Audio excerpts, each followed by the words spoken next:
Estás orando, ayunando, clamando a Dios por liberación, pero parece que el cielo está cerrado. Las aflicciones continúan. Las puertas permanecen cerradas. Los problemas no cesan. Y en medio de todo esto comienzas a cuestionar: ¿por qué Dios no me responde? ¿Por qué mi oración no es atendida? Buscas culpables, tal vez sea el enemigo, tal vez sean las personas a tu alrededor, tal vez sean las circunstancias, pero ¿y si te digo que la verdadera causa de tus problemas puede estar más cerca de lo que imaginas? ¿Y si el obstáculo entre tú y la respuesta de Dios eres tú mismo? Hoy, este mensaje va a confrontar tu corazón de forma directa y bíblica. No es una palabra suave, es una palabra quirúrgica, porque hay momentos en que Dios no está sordo a tus oraciones. Él está esperando que mires dentro de ti y enfrentes aquello que has estado evitando. El pecado no confesado, no tratado, escondido debajo de justificaciones y rutinas espirituales vacías. Isaías 59:1-2 declara con claridad: He aquí que no se ha acortado la mano del Señor para salvar, ni se ha endurecido su oído para oír, pero vuestras iniquidades han hecho división entre vosotros y vuestro Dios, y vuestros pecados han hecho ocultar de vosotros su rostro para no oír. El problema no es Dios, el problema puede ser tú. Antes de continuar, suscríbete a este canal y activa la campanita, porque necesitas una palabra que no solo conforta, sino que también confronta. Y si este mensaje toca tu corazón, deja un comentario diciendo: Señor, sondéame. Ese será el primer paso de tu transformación. Ahora prepara tu corazón, silencia las distracciones y permite que el Espíritu Santo opere en ti. La naturaleza humana tiene una tendencia peligrosa y destructiva: siempre buscar fuera de sí el origen de sus problemas. Cuando algo sale mal, cuando llega la tribulación, cuando el sufrimiento toca a la puerta, nuestra primera reacción es señalar con el dedo algo o alguien externo. Culpamos al enemigo, culpamos a las personas, culpamos a las circunstancias, culpamos hasta a Dios, cuestionando su justicia, su bondad y su cuidado. Hacemos de todo, menos mirarnos al espejo y preguntar: ¿y si el problema soy yo? Esta no es una tendencia nueva. Desde el Edén, el ser humano huye de la responsabilidad personal. Cuando Dios confrontó a Adán sobre el pecado, él no asumió, culpó a Eva. Y cuando Dios confrontó a Eva, ella culpó a la serpiente. Nadie dijo: fui yo pequé, me equivoqué. Esta misma mentalidad contamina la iglesia hoy. Los cristianos están pasando por tribulaciones reales, aflicciones legítimas, sufrimientos profundos, y en lugar de buscar a Dios con sinceridad y autoexamen, crean listas de culpables. Es el diablo que me está atacando. Son las personas que me están perjudicando. Es la crisis económica. Es mi jefe injusto. Es mi familia disfuncional. Y mientras sigues señalando hacia afuera, el verdadero obstáculo permanece intocado dentro de ti: el pecado no confesado. Isaías 58 nos presenta un escenario impresionante. La nación de Israel estaba en aflicción. Buscaron al Señor con oración y ayuno, que son expresiones legítimas de quebrantamiento y humillación delante de Dios. Pero había un problema: Dios no estaba respondiendo. Y ellos, así como muchos de nosotros hacemos hoy, presentaron una queja formal contra Dios. Isaías 58:3 registra: ¿Para qué ayunamos si no hiciste caso? Humillamos nuestras almas y no te diste por entendido. Estaban genuinamente confundidos. Después de todo, estaban haciendo todo bien, ¿no? Estaban orando, estaban ayunando, estaban buscando a Dios, pero el cielo parecía de bronce. Las respuestas no venían, y su conclusión fue: el problema debe estar en otro lugar. Debe ser el enemigo, deben ser las naciones vecinas, debe ser algo externo, pero Dios, en su misericordia y verdad, da la respuesta que no esperaban y que muchos de nosotros tampoco queremos escuchar.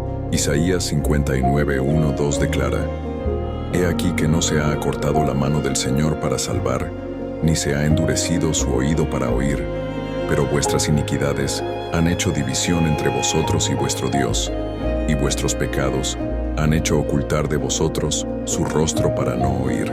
La respuesta es clara y directa: Dios no está sordo, Dios no está limitado, Dios no está indiferente. El problema son sus pecados. Las iniquidades crearon un muro de separación. Los pecados cubrieron el rostro de Dios. impidiendo que Él oyera las oraciones. Ahora aplica esto a tu vida. ¿Cuántas veces oraste y no fuiste respondido? ¿Cuántas veces ayunaste y la situación no cambió? ¿Cuántas veces clamaste y la liberación no vino? ¿Y cuál fue tu reacción? ¿Miraste dentro de ti o buscaste culpables externos? La verdad inconveniente es esta. Puede ser que Dios esté esperando que trates con el pecado oculto antes de responder tu oración. Puede ser que la barrera entre tú y el milagro no sea el diablo, sino la desobediencia. Puede ser que el obstáculo entre tú y la provisión no sea la crisis, sino la corrupción de tu corazón. Puede ser que el motivo de que tu oración no sea atendida sea porque tus manos están sucias y tu corazón está dividido. Piensa en las áreas prácticas donde esto sucede. En el trabajo, te quejas de que no eres promovido, de que eres injusticiado, de que tus esfuerzos no son reconocidos. Pero ya paraste para evaluar si has sido íntegro, si has mentido en informes, engañado en impuestos, chismorreado sobre colegas, actuado con pereza y falta de excelencia. En la familia, clamas por restauración en el matrimonio, por hijos obedientes, por paz en el hogar. ¿Pero has tratado a tu cónyuge con amor y respeto? ¿Has sido ejemplo de santidad para tus hijos? ¿O vives en explosiones de ira, palabras ásperas, falta de perdón y amargura? En las finanzas, pides provisión, ¿pero has sido fiel en diezmos y ofrendas? ¿Has sido honesto en tus transacciones? ¿O vives en deudas por causa de gastos irresponsables, impulsivos y movidos por codicia? La cuestión no es negar que hay ataques espirituales reales. Los hay. La cuestión no es negar que hay injusticias y persecuciones. Las hay. Pero antes de culpar al enemigo, antes de acusar a las personas, antes de cuestionar a Dios, mira dentro de ti. Examina tu corazón, sondea tu vida, porque puede ser que el origen de tu problema no esté afuera, sino adentro. El problema no es solo que pecamos. Todos pecamos y estamos destituidos de la gloria de Dios. El problema mayor, más grave y más destructivo es cuando el pecado se vuelve oculto, no confesado y no tratado. Es cuando cometes pecados regularmente pero ya no los percibes más. Es cuando te has acostumbrado a ciertas transgresiones al punto de que se han vuelto parte de tu rutina espiritual, sin que sientas peso, culpa o convicción. Es cuando el Espíritu Santo intenta alertarte, pero ya has desarrollado una capa tan gruesa de justificaciones que la voz de Dios ya no penetra. Hay una diferencia brutal entre tropezar en el pecado y vivir en el pecado. Tropezar es cuando caes, reconoces, te arrepientes y te levantas. Vivir en el pecado es cuando caes, te acomodas, justificas y permaneces caído.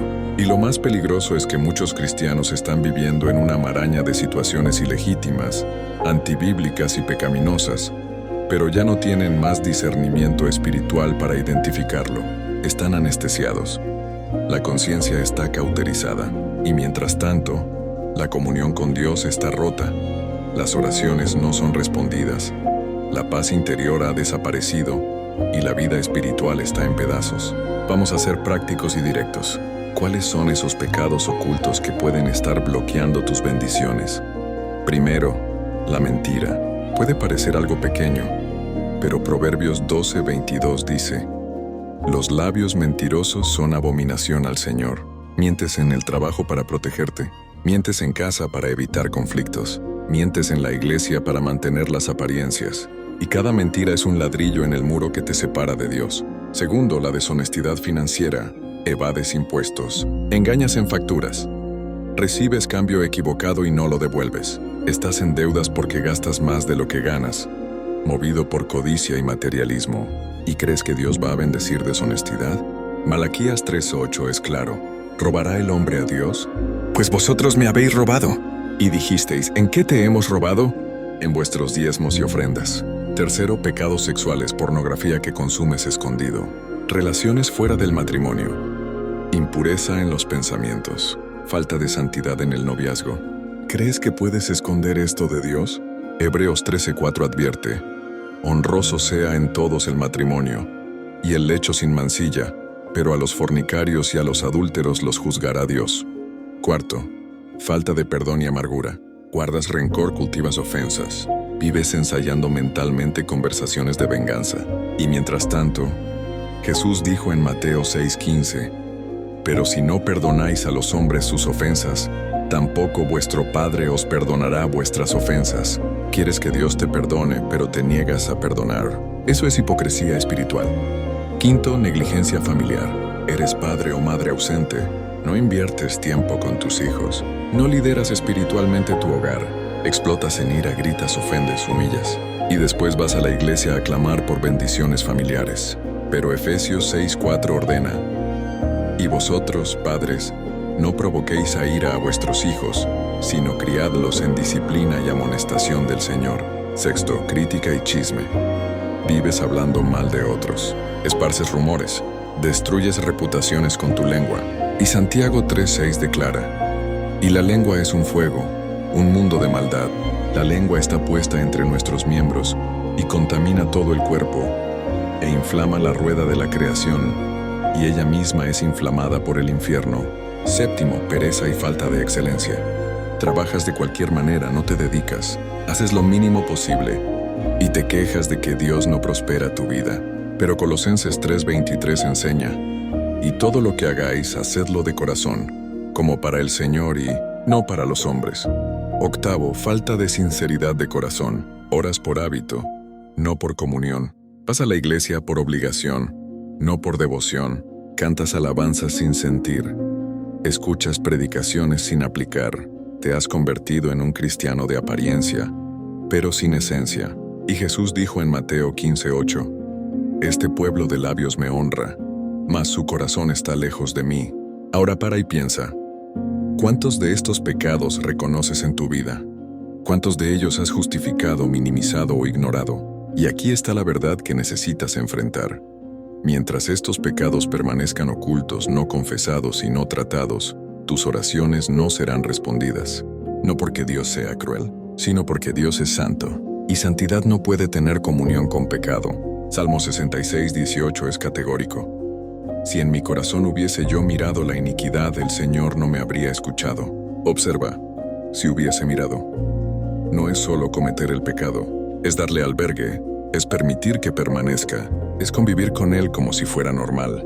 La buena noticia es que Dios no te abandona en el pecado.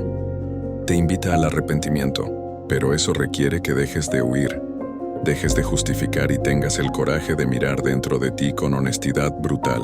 Ahora que identificaste los pecados ocultos, surge la pregunta práctica: ¿qué hacer con ellos?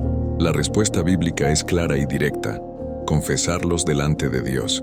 Pero no es una confesión superficial, genérica o ritualista. No es simplemente decir: Señor, perdona mis pecados, y seguir adelante como si nada hubiera pasado. La confesión verdadera, aquella que rompe el muro de separación entre tú y Dios, es específica, detallada, consciente y dolorosa. Es mirar cada pecado, llamarlo por su nombre, reconocer su gravedad y presentarlo delante de Dios con corazón quebrantado. Proverbios 28:13 establece un principio fundamental: el que encubre sus pecados no prosperará, mas el que los confiesa y se aparta alcanzará misericordia. Observa el orden: primero confesar, después apartarse, y el resultado es alcanzar misericordia. Pero muchos cristianos invierten ese orden. Intentan dejar el pecado sin confesarlo, o confiesan genéricamente sin especificar, o confiesan pero no abandonan, y el resultado es que la misericordia no alcanza, porque el proceso no fue completo. Dios no está interesado en juegos espirituales, Él quiere verdad en lo íntimo. Salmo 51:6 dice: He aquí, tú amas la verdad en lo íntimo, y en lo secreto me has hecho comprender sabiduría. Entonces, ¿cómo debes confesar tus pecados? Primero, confiésalos de forma específica e individual. No digas solo: Señor, perdona mis pecados. Eso es demasiado vago. Di: Señor, mentí a mi jefe el lunes cuando dije que estaba enfermo, pero en realidad solo no quería trabajar. Di: Señor, vi pornografía el martes por la noche y contaminó mi mente con impureza. Di: Señor, le grité a mi esposa y la humillé delante de los hijos. Cada pecado necesita ser nombrado, reconocido y confesado individualmente.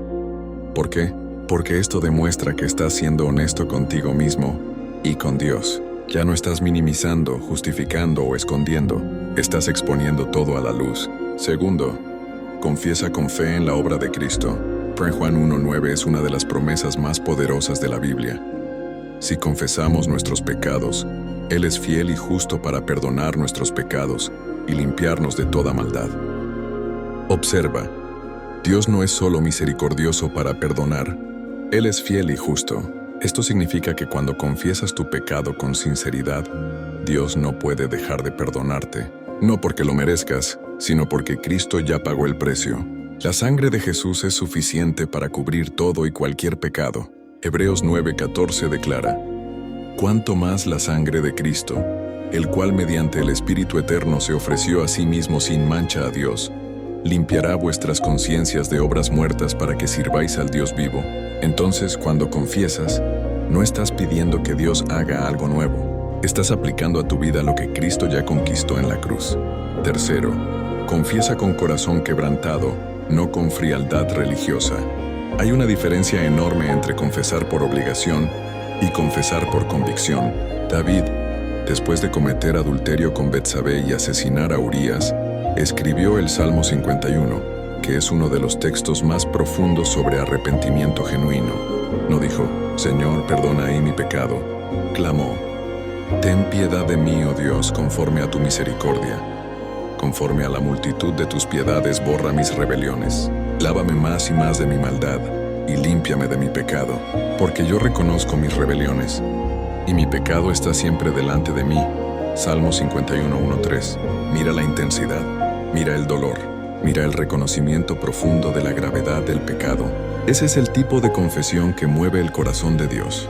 Cuarto, confiesa sabiendo que Dios ya sabe, pero Él quiere oír de ti. Esto puede parecer extraño.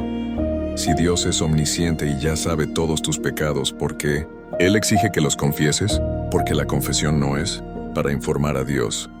La confesión es para transformarte a ti. Cuando verbalizas tu pecado delante de Dios, estás asumiendo responsabilidad, estás saliendo de la negación, estás dejando de ser pasivo y volviéndote activo en el proceso de santificación. Salmo 32:5 dice: «Mi pecado te declaré y no encubrí mi iniquidad.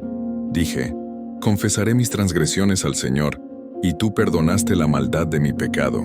David no dijo: «Dios descubrió mi pecado». Dijo: «Yo confesé». Tomó la iniciativa. Fue honesto, y el resultado fue perdón inmediato.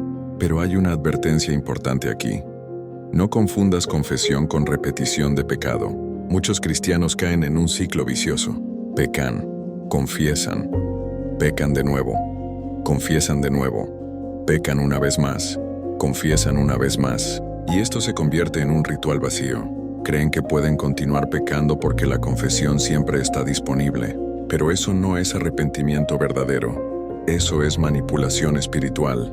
Romanos 6:1-2 confronta esa mentalidad. ¿Qué pues diremos? ¿Perseveraremos en el pecado para que la gracia abunde? En ninguna manera. Porque los que hemos muerto al pecado, ¿cómo viviremos aún en él? La confesión verdadera lleva al abandono del pecado, no a la repetición de él. Entonces aquí está el desafío práctico para ti ahora. Pausa este video, toma un papel y una pluma, o abre un documento en el celular y comienza a listar tus pecados. No de forma general, de forma específica. Cada mentira, cada deshonestidad, cada impureza, cada falta de amor, cada explosión de ira, cada palabra maliciosa. Escribe todo y después, arrodíllate delante de Dios y confiesa cada uno de ellos uno por uno con nombre y apellido.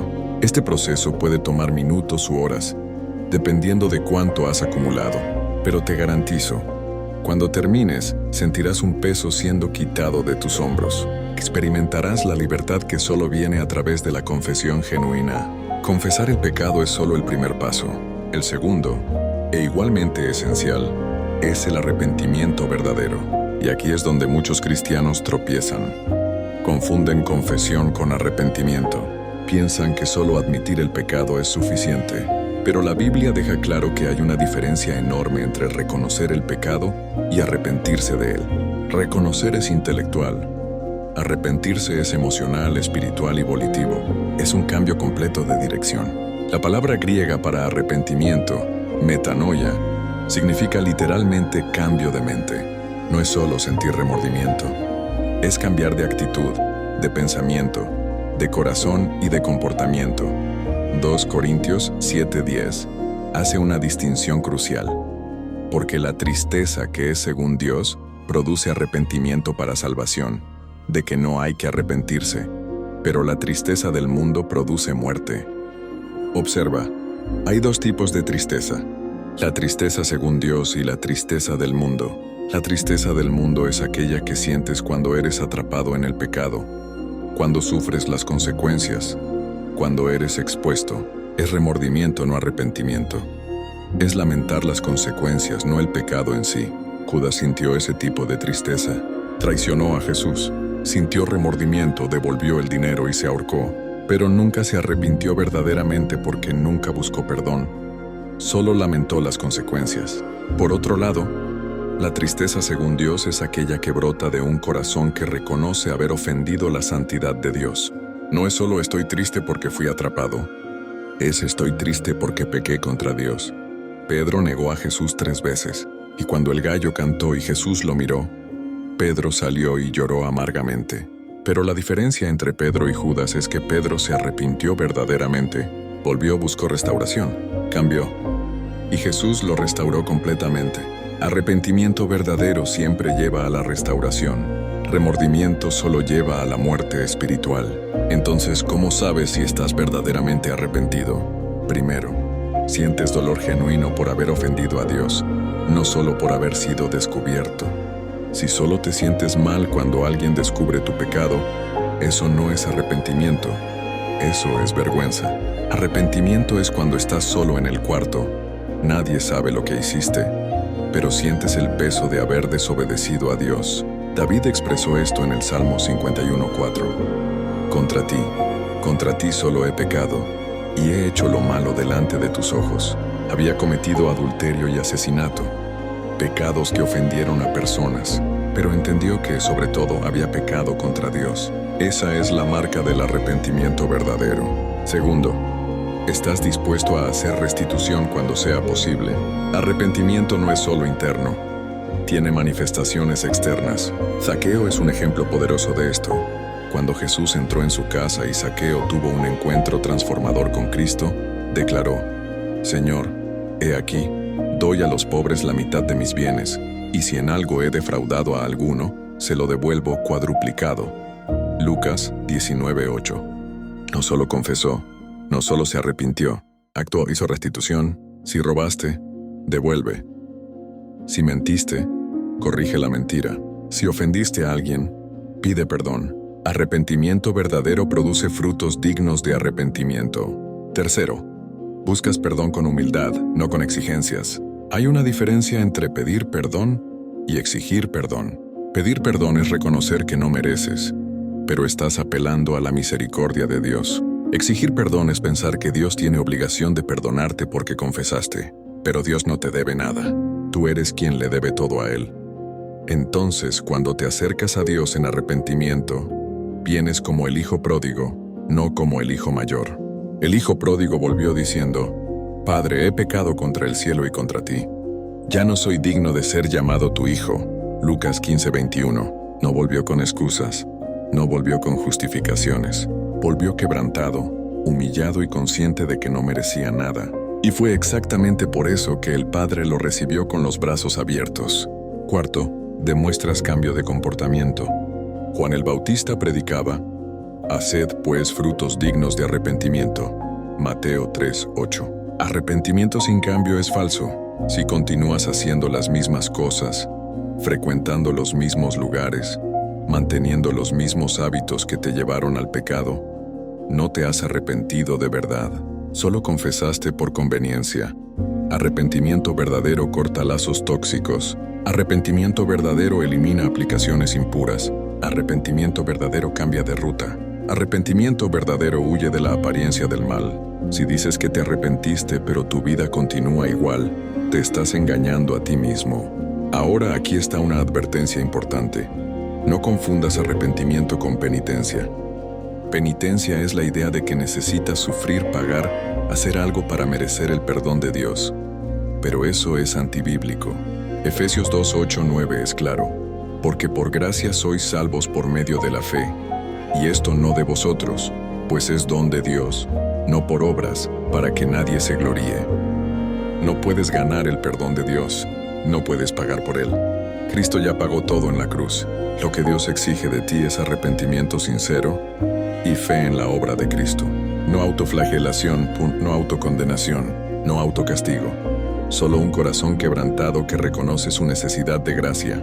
Entonces, ¿qué necesitas hacer ahora? Después de haber confesado tus pecados, arrepiéntete de cada uno de ellos. No solo digas, Señor, perdona. Diré, Señor, me arrepiento, reconozco que ofendí tu santidad. Siento dolor por haber desobedecido y elijo cambiar. No quiero vivir más así. Dame fuerzas para abandonar este pecado. Ese es el tipo de oración que mueve el corazón de Dios. Ese es el tipo de arrepentimiento que trae restauración. El tercer principio, y tal vez el más desafiante, es el abandono del pecado. Confesar es hablar sobre el pecado. Arrepentirse es sentir dolor por el pecado, pero abandonar es romper completamente con él. Es tomar la decisión firme, consciente e irreversible de que ese pecado no tendrá más lugar en tu vida. Y aquí es donde la batalla espiritual se intensifica, porque al diablo no le importa si confiesas, no le importa si lloras, solo le importa si abandonas. Porque mientras sigas volviendo al pecado, permaneces atrapado, derrotado e espiritualmente impotente. Proverbios 28:13, que ya citamos, es enfático. El que encubre sus pecados no prosperará, mas el que los confiesa y se aparta, alcanzará misericordia. La palabra clave aquí es se aparta. No basta confesar, necesitas apartarte. Y apartarse significa cortar de raíz. Significa destruir los puentes que te llevan de vuelta al pecado. Significa crear barreras, establecer límites y tomar decisiones radicales para garantizar que no caerás nuevamente. Jesús fue extremo cuando habló de esto. Mateo 5:29-30 dice, si tu ojo derecho te es ocasión de caer, sácalo y échalo de ti. Y si tu mano derecha te es ocasión de caer, córtala y échala de ti. Obviamente, Jesús no está siendo literal, está usando una hipérbole para mostrar la seriedad radical con la que debemos tratar el pecado. Entonces, ¿cómo abandonas el pecado de forma práctica y permanente? Primero, identifica los desencadenantes que te llevan al pecado. Todo pecado tiene un punto de entrada. Hay algo que enciende el deseo, que abre la puerta, que te empuja en la dirección equivocada. Para algunos, el desencadenante es el aburrimiento. Para otros, es la soledad. Para otros, es el estrés. Puede ser un lugar específico, una persona específica, un horario específico. Si no identificas el desencadenante, continuarás cayendo en el mismo pecado repetidamente. Entonces, para y analiza. ¿Qué sucedió antes de que pecaras? ¿Dónde estabas? ¿Con quién estabas? ¿Qué estabas sintiendo? Cuando identificas el desencadenante, puedes evitarlo. Segundo, elimina radicalmente las fuentes de tentación. Si luchas con pornografía, elimina todas las aplicaciones sospechosas. Instala filtros de internet. Coloca la computadora en un lugar visible de la casa. No navegues solo de noche. Si luchas con embriaguez, deja de frecuentar bares. Tira las bebidas que tienes en casa. Corta amistades que te arrastran a esa realidad. Si luchas con relaciones impuras, termina el noviazgo antibíblico. Bloquea contactos tóxicos. No te quedes solo en ambientes que facilitan la caída. Esto parece extremo, lo es, pero Jesús dijo que arranques el ojo y cortes la mano. No estaba bromeando. Estaba diciendo, haz lo que sea necesario para no pecar. Tercero, sustituye el pecado por hábitos santos. La naturaleza humana odia el vacío. Si solo remueves el pecado sin poner nada en su lugar, eventualmente el pecado regresa. Jesús contó una parábola sobre esto. Cuando un espíritu inmundo sale de una persona y no encuentra otro lugar, vuelve y encuentra la casa vacía, barrida y ordenada, y trae consigo 7 espíritus peores. Mateo 12:43-45. La lección es clara. No basta expulsar el pecado. Necesitas llenar el vacío con cosas santas. Si pasabas horas consumiendo contenido impuro, sustitúyelo por lectura bíblica, oración, ayuno. Si pasabas tiempo con personas que te alejaban de Dios, sustitúyelo por comunión con hermanos que te edifican. Si gastabas tu dinero de forma egoísta, comienza a invertir en obras del reino, en ayudar a los necesitados, en contribuir a la iglesia. Cuarto, busca rendición de cuentas. Santiago 5:16 dice, Confesaos vuestras ofensas unos a otros y orad unos por otros para que seáis sanados. Hay poder en la rendición de cuentas. Cuando compartes tu lucha con alguien de confianza, alguien maduro espiritualmente, creas una capa de protección. Esa persona puede preguntarte regularmente: ¿cómo estás? ¿Cómo ha sido tu batalla? ¿Caíste esta semana?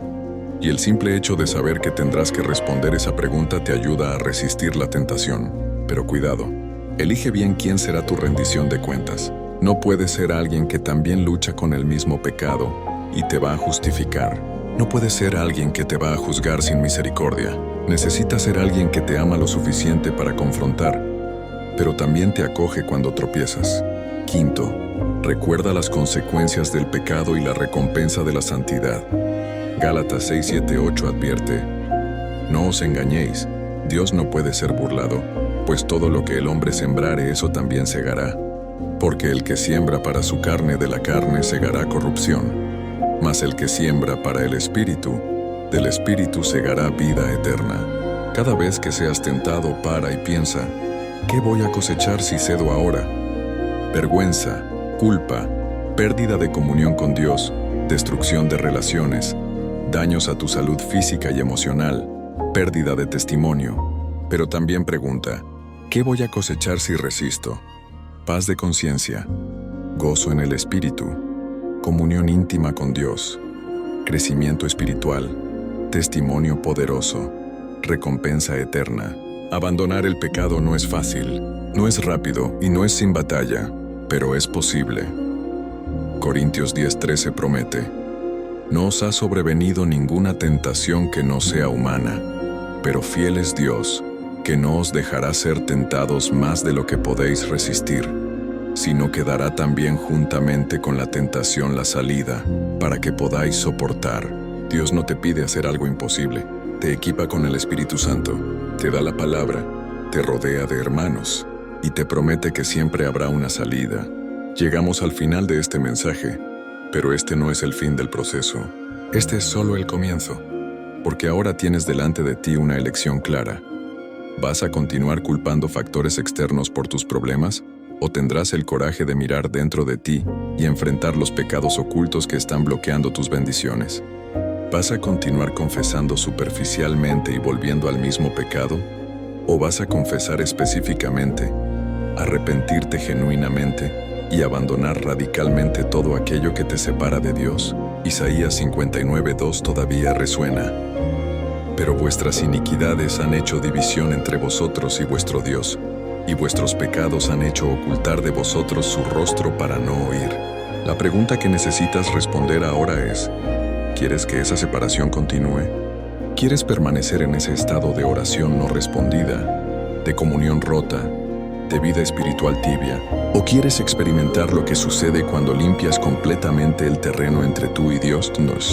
Crónicas 7:14 trae una promesa poderosa: si se humillare mi pueblo, sobre el cual mi nombre es invocado, y oraren, y buscaren mi rostro, y se convirtieren de sus malos caminos, entonces yo oiré desde los cielos, y perdonaré sus pecados, y sanaré su tierra. Observa la secuencia: humillarse, orar, buscar, convertirse, y entonces viene el resultado. Dios oye, Dios perdona, Dios sana. Ese sanar la tierra es la liberación que necesitas. Es la sanidad, es la provisión, es el milagro, es la restauración, es la respuesta de oración que has estado esperando. Pero todo comienza contigo mirando dentro de ti y tratando con el pecado. Entonces, aquí está el desafío final. No dejes que este mensaje termine sin acción. No seas como aquellos que oyen la palabra pero no la practican, engañándose a sí mismos. Santiago 1:22. Haz algo práctico ahora mismo. Toma un papel y una pluma, o abre las notas de tu celular, y comienza a listar tus pecados. Sé específico, sé honesto, sé brutal contigo mismo. Y después, arrodíllate delante de Dios y confiesa cada uno de ellos. Arrepiéntete con lágrimas, y toma decisiones radicales para abandonarlos. Si haces esto con sinceridad de corazón, te prometo, con base en la palabra de Dios, que algo va a cambiar. La atmósfera espiritual de tu vida va a cambiar. La presencia de Dios se volverá más real. tus oraciones comenzarán a ser respondidas. Tus luchas comenzarán a tener sentido y experimentarás aquella paz que sobrepasa todo entendimiento. Aquel gozo inefable y glorioso que solo viene de una conciencia limpia delante de Dios. Antes de que salgas de este video, quiero orar contigo. Si estás realmente decidido a tratar con los pecados ocultos en tu vida, pon tu mano en el pecho ahora, cierra tus ojos y repite esta oración conmigo en voz alta. Señor Jesús, reconozco que muchos de mis problemas tienen origen en mí mismo. Dejé de culpar factores externos y decido mirar dentro de mí. Confieso delante de ti cada pecado que he escondido, minimizado y justificado. Pausa aquí y confiesa específicamente cada pecado. Señor, me arrepiento. Siento dolor por haber ofendido tu santidad y decido abandonar completamente estos pecados. Dame fuerzas por tu Espíritu Santo. Purifícame por la sangre de Jesús. Restaura mi comunión contigo y sana mi tierra. En nombre de Jesús, amén. Si hiciste esta oración de corazón, deja en los comentarios, Señor, sondéame. Esa será tu declaración pública de que estás comprometido con la santidad, y voy a orar por cada persona que deje ese comentario.